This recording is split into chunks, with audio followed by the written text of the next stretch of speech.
at the Be Live. I was just have an amazing conversation with Justine Reiss, and I want to talk all about how can you monetize in 2026, use your own voice and be empowered and you own your space. And how can you create content that will be amazing through all beautiful quotes and inspirational woman. But before that, let's just take a brief message from Creation Studios, a place that is not just a studio, but a concept for your creation.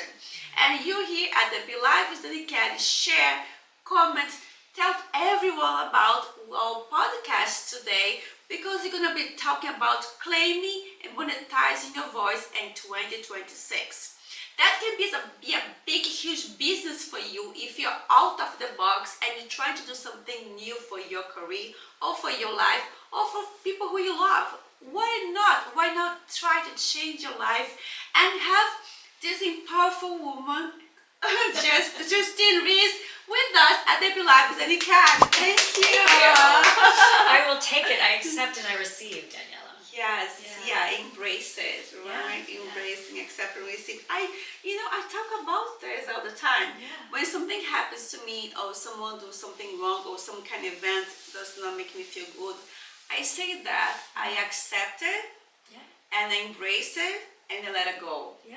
That's what is my 3 words I do for myself to make me feel better, Because sometimes we can get caught, if it's something that doesn't feel good, we can get caught up in it, and then sometimes those feelings or those unfavorable feelings or sadness or depression, they're just moving through us. That's why, the word motion is part of emotion, and we forget emotions are not facts, feelings are not facts. We often hear that. But if we let them move through us, then we know something else is coming, and that's really what claiming and releasing your voice is all about, is bringing that true emotional tone in. But if we don't allow the feelings, how are we ever going to get there? You're blocking yourself. You're blocking yourself. You block yourself. I met Justine at this network event with a red carpet, and she was right there with a big smile, and she introduced herself. Oh, I'm Justine, I'm Danielle, I have a podcast. Oh, you do? And we were just right there. It was just like instant. I mean, we felt it was so, and if that's what thing is, like being open and being more aware of your circumstances and the people that you're with. You don't know if the person you're sitting next to on an airplane, if the person in front of you at the CVS is the key to unlock some new thing for you or you for them. Yeah. So, being kind, being open, a book that I just narrated, because I'm a voiceover talent. I got most of my training in how to create the system of monetizing your voice and releasing your voice, because I taught people how to do it in voiceover, which means you're taking other scripts and you're bringing them to life. And so I just recorded, and one of the things I actually love to do, I would probably do it even if I wasn't paid for it, is to narrate books, because narrating books allows me to really step into an author's voice. If it's fiction, bringing different characters to life. So if you want to look me up just to see the different kinds of books, I love historical fiction. So it's almost like the little actress in me gets to really come out and play. But this book is called Kvell, and Kvell is a word that everyone should know. That's the title of the book, by Barbara Edelston Peterson. And it's a Yiddish word that means to glow on someone, to encourage somebody. And it was really for grandparents and their grandkids. But the concept in the book is about, what if we do this all the time? If we are constantly thinking about, we're more programmed to think negatively, which is also something we say in Yiddish, kvetch. Maybe you've heard the word kvetch. Yes, People are familiar with the word kvetch, but kvell. So I'm trying to live more kvell in my own life, and it just so happens that I am part of this wonderful project as well. So in the line in the CVS, if you think more about what can I, and it's more than a compliment. It's like, a sense of somebody. And I just sensed that with you, like you had the same, we matched our vibration too. Exactly. I believe it was a lot of our vibration. Once you're vibrating, you stepping out of the comfortable zone and gonna match with people who has the same mission or same mentality, and it's gonna be on your environment. That's when you talk about the support group and then empowerment. So we have to be on the same vibration. And we talk about, and I invited you for the podcast, and then also talk about the group you're part. That's right. Justine is part of several groups, yeah. and it was an amazing mission. So I want to talk one about the women's group. Yes. Talk about the divas. The Diva Network and the Diva Locals. Then also what the Diva has done around in Africa. Tell all about the Diva and also the mission of divas. Yes. So Diva, the Diva Network Diva stands for Driven, Inspirational, Visionary, Authentic Sisterhood. And the Diva Network was dreamed up by Adora Crystal Evans. She's the founder, and it's a global network where women can lock arms with women, but we also welcome the men who support us.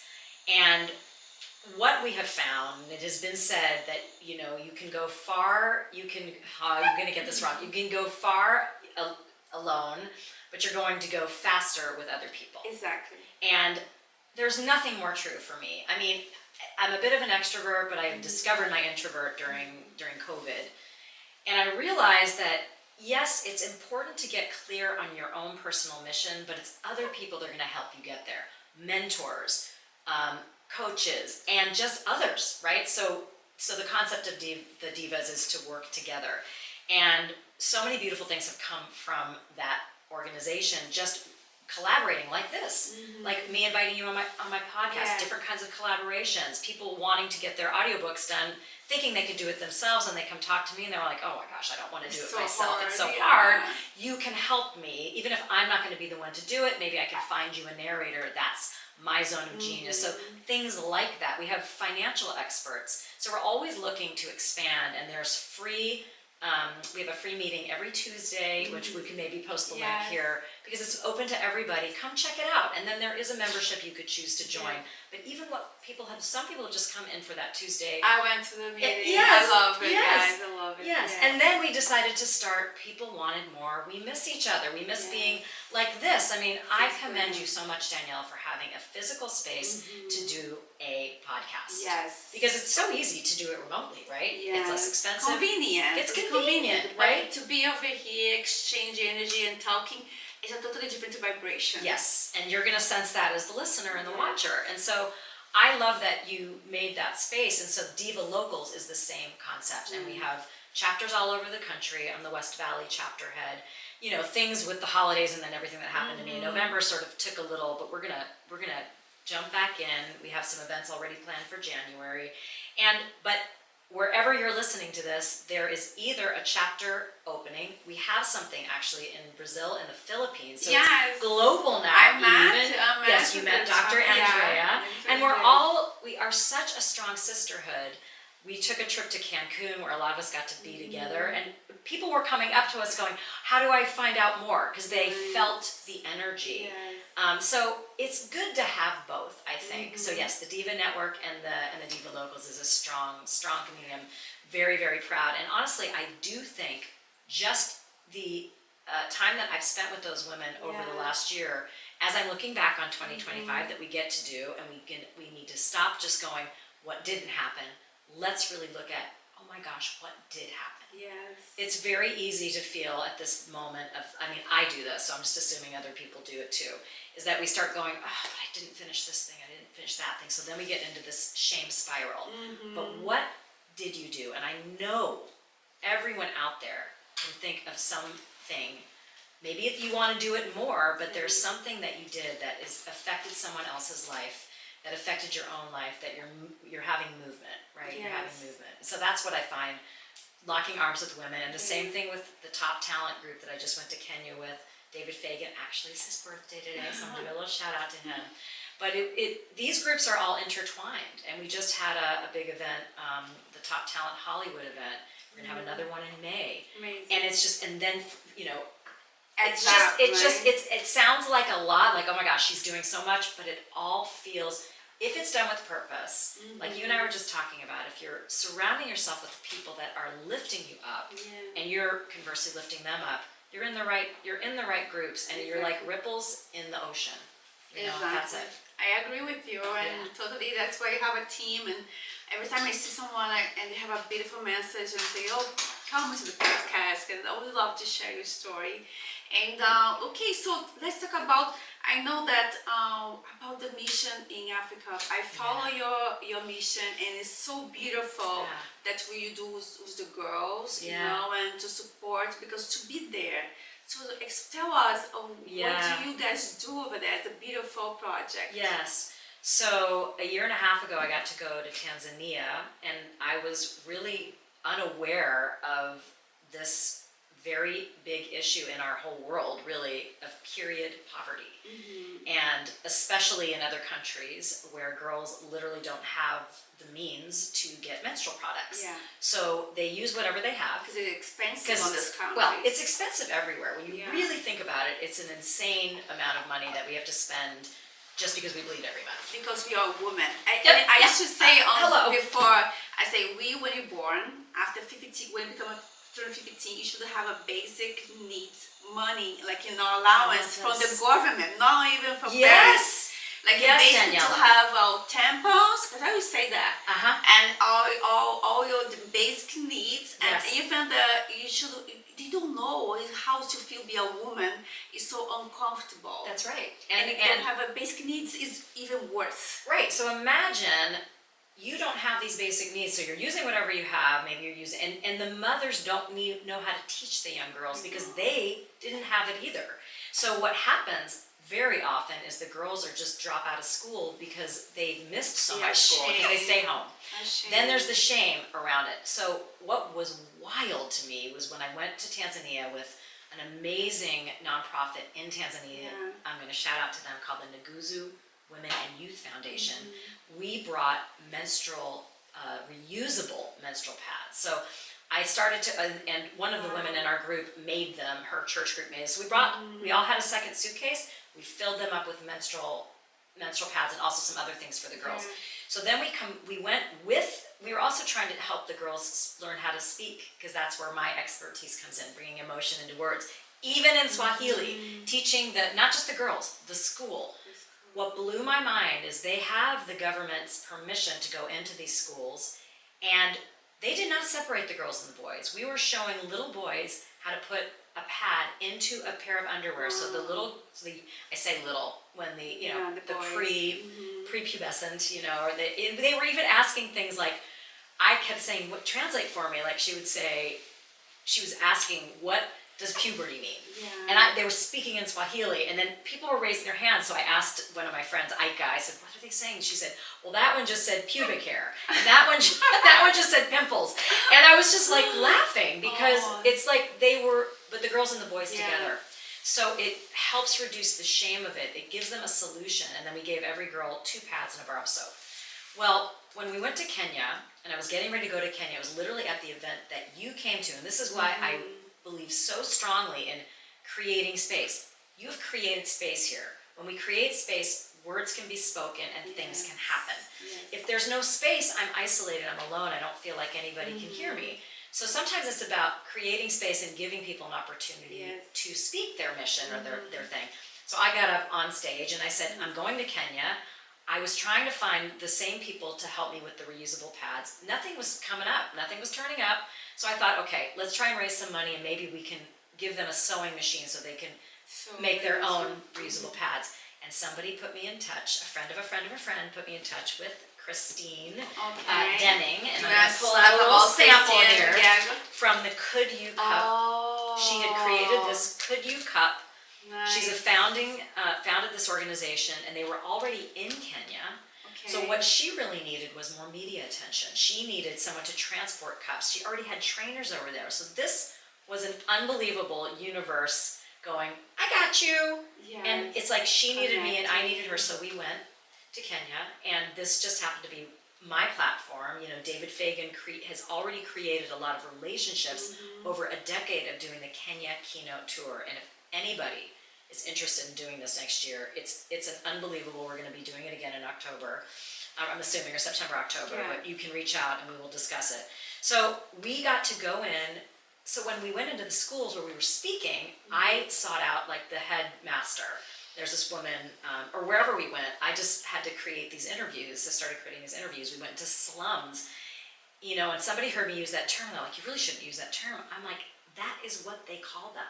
Yeah. They are slums. They are some of the biggest slums in the country. So anyway, we went in there, we did trainings, we got the cups. I interviewed one young girl. There's a movie that is on YouTube. You can look it up, look up my name, and you look up the Could You Cup and Top Talent. And she told me that she became pregnant. She had a 1-year-old kid because she slept with a man to get the money to buy menstrual pads. This cup lasts for 7 to 10 years and costs $10. $10 for 7 to 10 years. You're reducing the waste. You have a solution. Like you said, the money for pads, you're done. And then they need to learn how to use it, and it's for girls 15 years old and others. So that was my big mission, and we're not done. We got to raise a lot of money, but it's a movement, and it's game changing. That's amazing. That's congratulations for doing that. To go into Tanzania and to bring awareness. Also over here, the podcast. We are there to support, right? This is a woman support each other. It is a life change for those girls when you think about it, because they feel like appreciated. They feel like people are watching them. And well, it's really great. This girl Agnes, I really encourage everyone to watch the little video on YouTube. If you look up my name, and I think, or it's maybe going to be on the couldyou.org website. She called me the other night, and I asked her, how has your life been since we were there? And she said, I'm like the big sister now. Everyone's coming to me because we got to go back in, one of the things David said to us, and I feel really strongly, if you say you're going to do something, especially in a situation like that, you've got to follow through. Yeah. So we were able to bring 200 cups into the village, and the trainers went in to teach them how to use them, and Now that you talk about Kenya and all this beautiful mission, helping the girls, and this is a life change for all of them. But tell us over here, the beloved Dani Kelly, about your mission with the entrepreneurs, the woman that want to step now on, and then to have a voice and to be able to have their own game, right? Own business. So now, since you are coach, CEO, sales team, a woman transition to build confidence and monetize their message. What are the biggest barriers you have seen holding women back from step into their vocal superpower, especially in corporate settings, marriage, and when they are constantly putting others first? So that's such a big thing, and it is really truly what I'm passionate about, for women especially, because we are nurturers, and so it is natural. I'm not saying we shouldn't go through that phase of life where we are nurturers, but it is possible, and even better, if we are somehow managing to take care of our own needs, we can even take care of others with more power, more passion, more compassion. And we often don't realize that, because we want our children to be the best they can be. We want to please other people. And in the corporate environment, very often women just don't feel free enough to speak their voice or their truth, or they haven't been allowed to, or they've literally been shut down. So part of the process is kind of going back into our own past and see what stories we are repeating in our own lives. It could be from a teacher. It could be from, this really came to me when women would come because they want to do voiceover, and they would start out by saying, I just feel like my voice has gotten lost over the years and I want to get it back, or I want to reclaim it. They don't usually use that word. I started using that word because I'm like, your voice isn't out there somewhere. It is here. You just have to find ways to access it and to bring in back the power, because when you do that and you can learn to really speak your truth, that doesn't mean, women are often, a man gets passionate about something and he's called he's called assertive, and he's called, he's a real ball buster, and that's actually like a compliment. But what do we say about women when they do that? We often get pegged as, I don't know if I'm allowed to say this, but as, she's a bitch, or she's we don't want a girl, we don't want a woman to be a ball buster. She's bossy, but there are ways of changing that narrative, and that does kind of have to start with us and being empowered. Yes, this is one of the reasons I love the Diva Network, because we really embrace men. When men come in to be supportive of women, they come in with a different attitude and mission. Very nice. And a lot of women have been in a corporate environment, just felt like they couldn't raise their hand, they couldn't speak up. But one of the biggest things is to really tap into what's important. We start to believe what other people tell us about ourselves, and then that becomes what we're telling ourselves, and then we're beating ourselves up for what's not been done, or we never even try. So my thing is to go in, create what is the vision. You know, is your vision to, and I'm not saying it's okay if you're happy in a corporate job, or doing, you know, it's also okay if you are completely content being a stay-at-home mom. But usually there's a passion or something unfulfilled in there. So live it, tap into what it is. And there are obviously a lot of women that come to me that do have a passion to speak on something. Just like you said, you're giving space for a story. Your story of overcoming something, of that pain to purpose, we all have it. And someone needs to hear it. Yes. And I want to help those people tell that story with more authenticity. And I take some of the same skills I've used to teach voiceover artists how to tap into different areas of the voice. It's not about always how things are said, but it's connecting to the message. Because just like Maya Angelou says, you know, people will remember how you make them feel. They're not necessarily going to remember what you did or what you said. Exactly. So in order to get that message across, we've got to really tap in. And some of that means going into that shadow work. Maybe it's sitting still. I also have a certification in transformational meditation from an amazing man, Juster Michael Williams, and I attest combining all of these things. This is truly how we become a more purposeful person, is taking a little bit of, it's like we're a great cake, you know, you take a little little ingredient over here, a little ingredient over there. We take our family, and when you have your parents, my mother was a very passionate trailblazer, marathon runner, you take these things and you learn how to, forgiveness is a big piece of it, letting go, not hanging on to regret. So if we start to understand, I mean, it's a lot of things. Which is why it takes a while. You know, if you want to coach with me for a year, we could get to all of it. Not everybody can do that, but I think in like a 4-week course, we can really tap into a lot and also have that community piece too. I see this as like a therapy, right? It's because the voice, most of the time when you are little kids, we block our voice because of the traumas we have lived, right? So I believe that the trauma builds up when you become adult, and then it's so you're so used to that trauma that you think is normal for you to live, and you don't know what is right or wrong sometimes, and then after life hits you, like work and family, dreams that has become realistic, and the trauma becomes so real for you, so you think it's like normal, you normalize the trauma. Right, you normalize it, live that, you're living in it, and you don't know how to get out. That's exactly it. And then once you do this therapy, you're like, oh, that's how life it is? Yeah, and I think, listen, I think I don't like to say I'm not a therapist. No, I know, but it is, I say it's vocal empowerment. And there are certain things we can, and I am trained to, I work with some amazing modalities that I learned from Justin and through Justin's mentors, like a man named Lauren Roche and a man named Steve Selman. But we learn how to do some things called incomplete sentences and find out like where is that trauma. I mean, I tell a very funny story that I remember from 4th grade and then into 5th grade. 4th grade, I wrote a story called The Sexy Snowflake.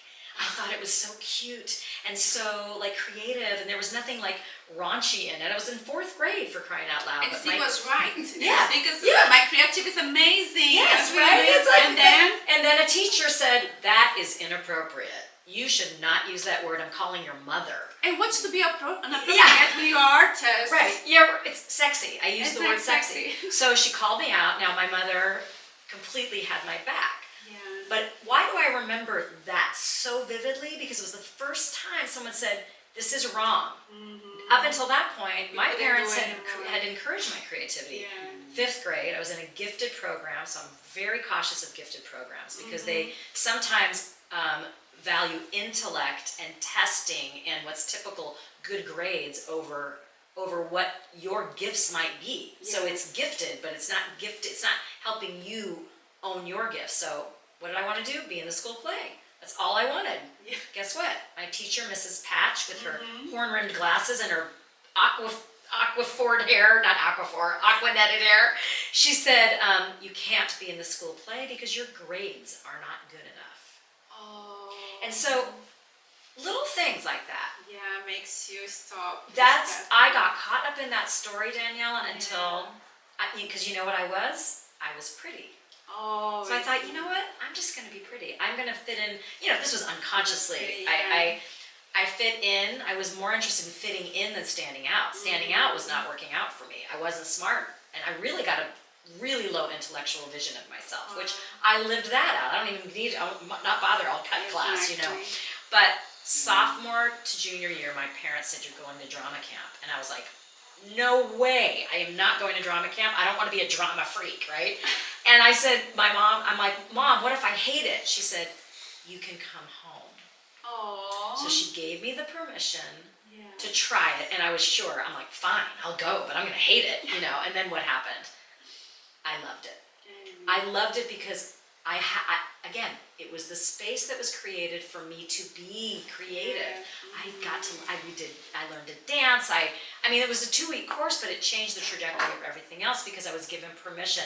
Came back to school, I did plays. I didn't lose those popular girlfriends. They are still my friends. Nice. So was the drama group. So was and my grades got better, and I got, I went to college. I became a theater major. I always say if your kids want to do that, business major too, right? Yes. We learned that. Creative people often aren't taught that they can be business people too. Exactly. We get this idea like, oh, well, I guess I'll just be a struggling artist. And I even have kids that are entering artistic fields, and one of them I can see is a little bit more like the monetizing, but we can learn to, and this is where our voice comes in. We've got to learn what we want to do, then we can speak it into reality. So there's a couple elements of this. Part of it is creating that vision. Yes. It's that visualize, vocalize, monetize. Love it. Yeah. Visualize, vocalize, and monetize. Yes. That's what we do, entrepreneurs, right? That is exactly what we're doing. But if you skip, if you don't know where you want to go, you don't have the vision, then you don't really know how to tap into the vocalize. Exactly. So that's where, in my mind, is sitting still, meditation, some kind of vision, some power greater than yourself. Let that speak to you. Get some help with that, right? Exactly. Get some mentorship and get some coaching around that. Love that. Yeah. Yeah. No, that's what we are doing, looking for, because we are looking for 2026 to be this empowerment year. That's what I'm looking for, and then I can see the shift. And Absolutely. To everyone you have a connection right now, I can see the shift that everybody's going the same direction. Yeah.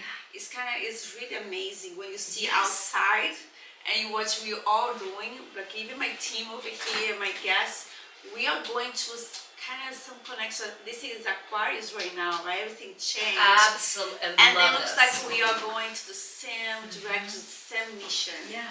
It is really Or we powerful. see where the missions interconnect. Yeah, it's connected. Like you building, and again, I've never realized how important it is to create the space. Through creating space. The same thing happened through the Diva Network. I did a fundraiser for Lisa Nichols' camp. She had a camp over the summer, which is all about helping teens. It's called Motivating the Teen Spirit. Beautiful camp. Someone we knew got up and asked a question and started to say that her son was suicidal.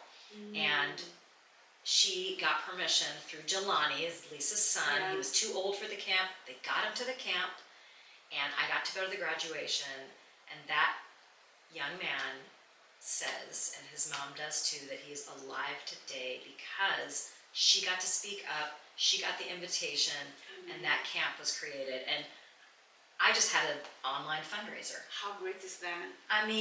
And that's what I'm saying. We don't know what can happen. Yes. You could save a life by creating a space. Certainly never I was just so blown away by that. I thought our words have power, our mission has power, Yes.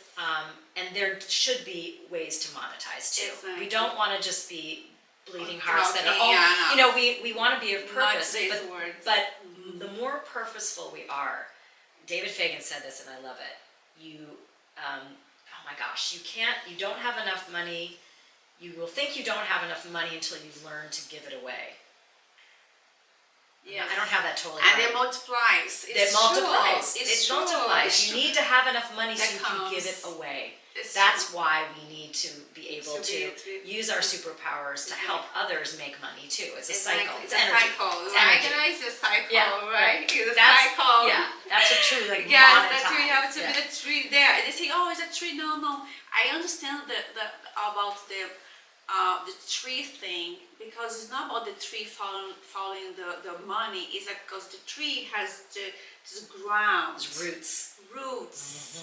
and it comes that the money. That's what it is about. Yes. Yeah, Yes. That's Someone told me meaningful. yes, and someone told me like the redwoods or the sequoias have this like root system that connects underground, which I think and is then so what comes fascinating. all this physical money in the tree, because they don't say how it is, because it's such an old thought, and then but that's what's real it is, because it's grounded. Yes. Once you ground it, you can make it to others. Yeah. We have Yes. the monetization. Monetization. comes to you. Yeah. The prosperity, the abundance. Absolutely. But you need to have the tree, the ground, the one. Yes, and so Yeah. grounding, and I think that what you're doing in the morning, what I learned from Justin, and how important It's it is to very take the time to ground ourselves Yeah. on a daily basis. Whether it was the stillness during the pandemic that helped me shift. I mean, I was in a almost 28 year marriage, and nobody wants to get married to get divorced. That's not our goal. Nobody marries to get divorced. Right, and so we can get caught up in, again, what other people want, what we think is best for our children, until you really reach a point that you can sit still long enough. I needed a global pandemic to slow me down, and I am so grateful. I know it was a hard time for people, but honestly, it shifted my life. It allowed me to sit still for the first time, and it was doing books like The Artist's Way, which is another book I love, Julia Cameron, allowing you to tap into your creativity, and now I've taught that method. I use all these things mixed together, which is what makes any mentor unique. You take a little bit from this. We're not replicating one thing. We're taking this, my zone of genius is the voice, and so sitting still for the first time allowed me to really understand this acronym for pause. And this is something I heard in the 12-step program. I love 12-step programs too. Postpone action until serenity emerges. Thank you so Thank much. you This so much. was amazing podcast, and I'm so honored to have you here today with us and sharing all your insights, your resilience and your passion, because I can see you have such much passion in you when you do your job. I do. You're not doing because you're, no, she puts the passion over there. And I really And hope I for see that. everybody, you too, you have passion, right? This is why we clicked on the red Yeah. carpet, because there's a collective vibration that happens, and I hope for everybody to find something that they love to do, Me that they would too. do it for free, you do it anyway. You do anyway, because when you're doing You it can't help it. for love, and then the connections for love, but you feel so good after this. It's like such a fulfillment in your heart. It's like you have the key. You have the key, that's You have it. the key, you have The the super key, the Super superpower key, that's it. Yeah, so Justine Reiss, please leave you all information so all my followers can see you and watch you and also support your missions, your Yes. cause. Thank you so much. You're welcome. Yes, so theempoweredvoicecoach.com. Linktree is always a good place to find out what's currently happening. I'm going to have programs starting in January with the releasing and visualizing, vocalizing, and monetizing your voice. Amazing. So, and speaking engagements, I'm available, and I would love to come talk to your group about this, Yes. and couldyou.org. But yes, so, and Justine Reiss, R-E-I-S-S, look it up on Linktree, LinkedIn, all those places. I love it. Thank you so much, Dani. I'll see you next in 2026 again. Yes, if not before See, then. yeah, before then. And thank you for you being here watching us at the Be Live with Dani Kelly at this beautiful place, Creation Studios. That is not just a studio, but a concept for your creation. Share, comment, hit me up and let me know what you think about our lives and podcasts. And if you have your guests that you like to have on the show, let me know. I would love to have him here sitting with us.